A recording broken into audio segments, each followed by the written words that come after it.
O'Connell to Jakobi Meyers right there from Westwood One, and that is something we saw a decent amount last year, and we are now lucky to be joined on the Fantasy Football Happy Hour desk with Aidan O'Connell and Jakobi Meyers, of course, Jay Croucher, Matthew Berry here. Guys, congratulations on a great season. Last 4 games for Aidan O'Connell, 3-1 record, 8 touchdowns, 0 interceptions. Jakobi Meyers, by the way, 800 receiving yards, 8 touchdowns, 71 receptions. Great year for you, played all 16 games.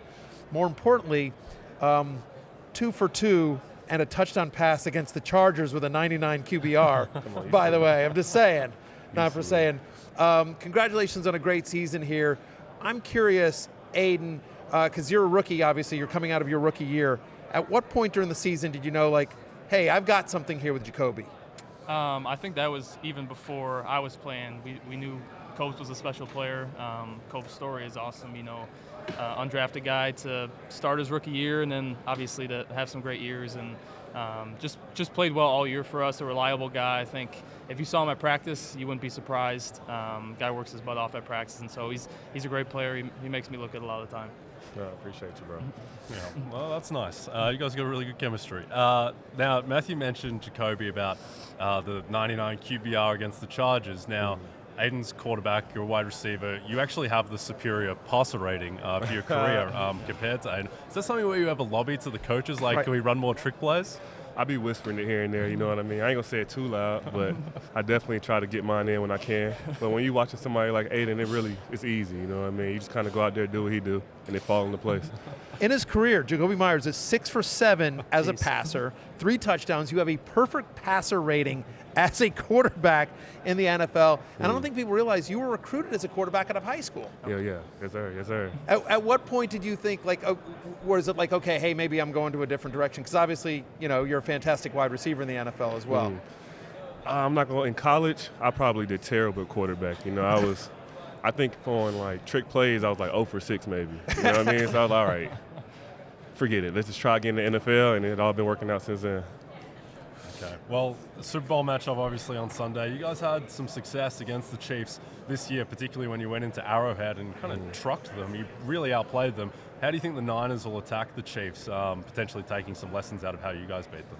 Yeah, I think, I don't think I completed the pass for like 3 quarters that game, but we did a great job running the ball. Defense played awesome. I think it takes a full game, all 3 phases to beat the Chiefs. I think the Niners have a great opportunity to do that. But, the Chiefs are a great organization, obviously great play caller and a great defensive coordinator. So, that was a great win for us back in December.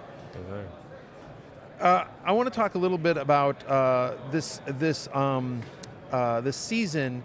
Obviously, a lot of changes. Obviously, Antonio Pierce taking over as the head coach middle of the season. He's now going to be he was the interim coach. He's now been named the head coach.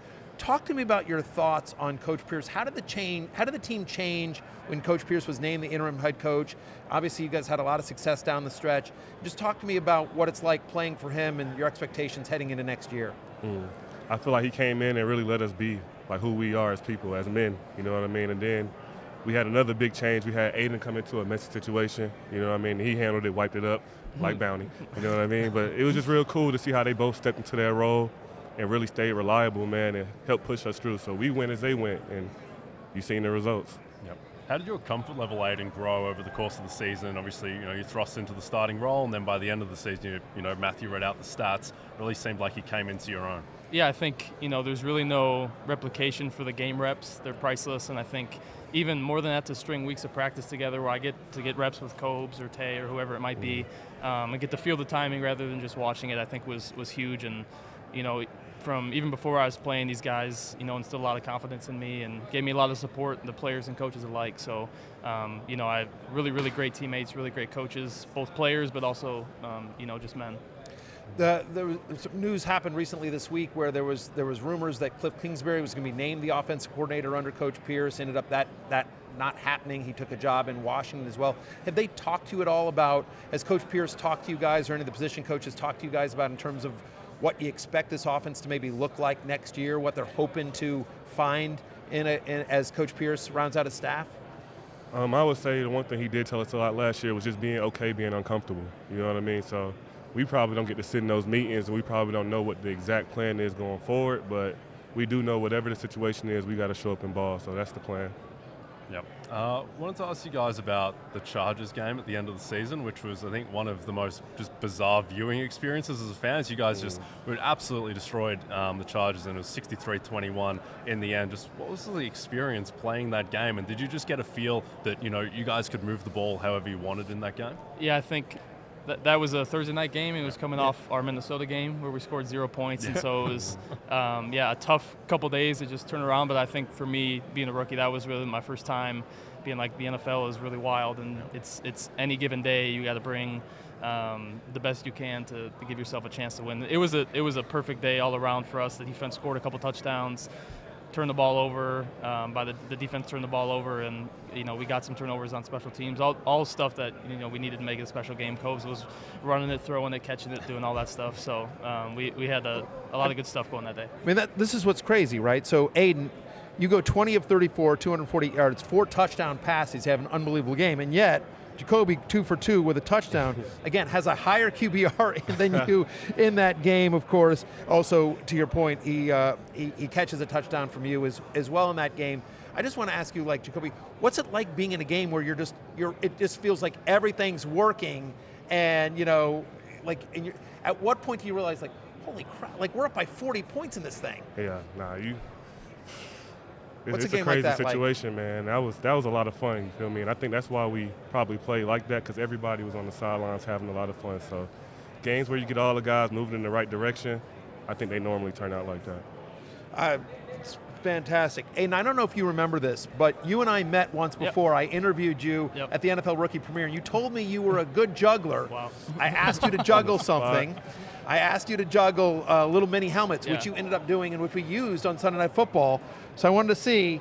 Let's see if we can do it. Can I back up a little bit? How we doing? It's Yeah, all back good, up. bro. Yeah, do whatever you got to do. Make a mess, we got Bounty. Come on, Ace. Oh, look at that. Tell him stop playing. Very impressive. Yeah. No, That's hard, no right? messes at all. We don't Yeah, need to use okay. we don't need to use the bounty at all. But I know you guys are here because of bounty. Well done as well. Talk to me, Aidan and Jakobi, about the partnership with Bounty and what you're trying to promote. Yeah, I think obviously Bounty's a great product. With the wings being attached to the Super Bowl, somebody told us some billion number of wings are eaten during the Super Bowl, and so it's a great product. Doesn't fall apart when you're wiping your face or anything like that. Nah, exactly what Aidan said, man. Football need wings, and wings, you're going to need Bounty to clean up the mess. So it's a great partnership. There's no question about it. Listen, as somebody with young kids, I buy a lot of that as well. Listen, Jakobi Meyers, Aidan O'Connell, congratulations on all the success last year. We're thrilled to watch you guys next year. Continued success to you guys. Thanks for stopping by. Thanks. Appreciate Thanks for having us. Yes, sir. Hey, it's Matthew Berry from NBCSports.com and RotoWorld.com, and I want to thank you so much for watching whatever it is you just watched, or if nothing else, being too lazy to click out of the autoplay after this video started, after whatever it is you actually wanted to watch finished. But now that you're here, I'd like to take a moment here to ask you respectfully now, okay? I'm asking you respectfully to subscribe to the NFL on NBC YouTube channel.